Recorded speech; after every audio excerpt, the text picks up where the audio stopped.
बोलो, सभी लोग बोले ना। धर्मेंद्र जी, आज गाजीपुर के नरवर गांव में आए हैं, जहां कुछ दिन पहले जो 4 लोगों की मौत हुई थी। पीड़ित परिवार से भी सभी लोगों से मिले हैं, और क्या इसको लेकर क्या बतलाएंगे?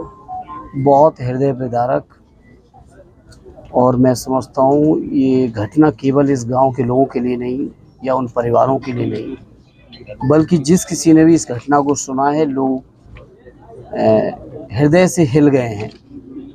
क्योंकि जिस तरह के नौजवानों की डेथ हुई, मैं समझता हूँ वो नौजवान न केवल इस गांव के लिए, इस क्षेत्र के लिए, बल्कि पूरे इलाके के लोगों के बीच पॉपुलर नौजवान थे और अपने परिवारों के सबसे जिम्मेदार नौजवानों में से एक थे। जहाँ हम अगर बात करें, छोटे लाल जी के घर के हमें जाने का मौका मिला कि 4 बच्चे, जो सबसे बड़ी बेटी है वो क्लास 7th में है, और बाकी तीनों बच्चे और बहुत छोटे छोटे, नर्सरी, केजी, क्लास 3 उनकी बच्चियां हैं। 3 बच्चियां, एक बेटा है। आप सोचिए उस परिवार की परिस्थितियां क्या होंगी। फिर जब हम जहाँ पहुँचे, अमन जी के घर पर,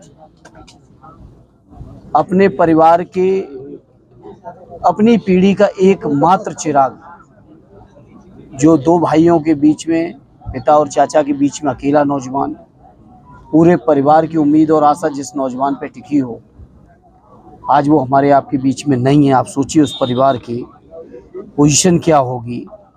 फिर हम पहुंचे रविंदर जी के घर पर, जो खुद में भी उत्तर प्रदेश पुलिस की भी सेवा कर रहे हैं, जिनकी मैं समझता हूँ बमुश्किल 9 माह की बच्ची होगी। आप सोचिए उस परिवार पे क्या बीतेगी।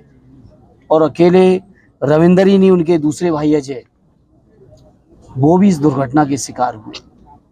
तो मैं समझता हूँ ये प्रकृति का प्रकोप ही था इस गांव के ऊपर, इन परिवारों के ऊपर, इस क्षेत्र के ऊपर, कि एक साथ गांव के 4 नौजवान, जो न केवल होनहार थे, बल्कि अपने गांव, अपने घर, अपने परिवार की उम्मीद का जो केंद्र थे, जिनके ऊपर जिम्मेदारी थी छोटे छोटे बच्चों को लालन पालन की, परिवार को आगे बढ़ाने की, चलाने की, आज वो हमारे आपके बीच में नहीं है।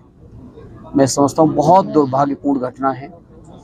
जितना उसके बारे में कहा जाए उतना कम होगा। सांसद जी, जैसा कि घटना को हुए लगभग 1 सप्ताह हो चुके हैं, और अभी तक प्रदेश सरकार के द्वारा किसी भी तरह का पीड़ित परिवार के लिए राहत की बात नहीं कही गई अब तक, क्या लगता है? देखिए, मैं मांग करूंगा सरकार से कि राजनीतिक द्वेष विद्वेष छोड़कर कभी इंसानियत, मानवता और समाज के लिए जो जरूरी जिम्मेदारियां हैं सरकार की, कभी कभी उसकी तरफ भी बढ़े।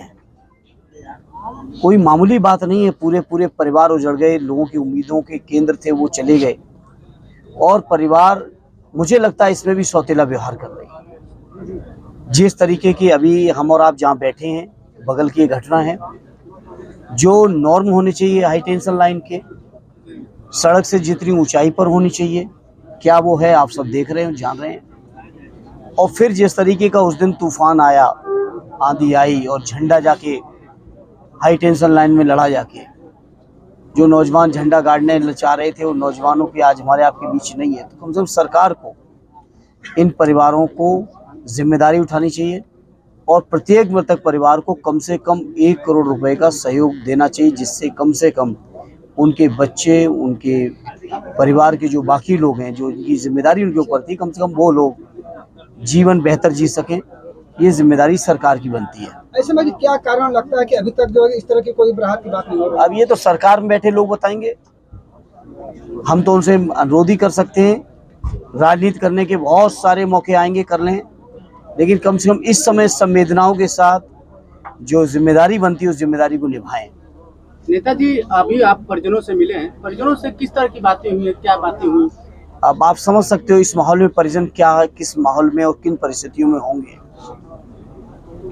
किस तरह के होशो हवास में वो होंगे, किन परिस्थितियों में वो होंगे।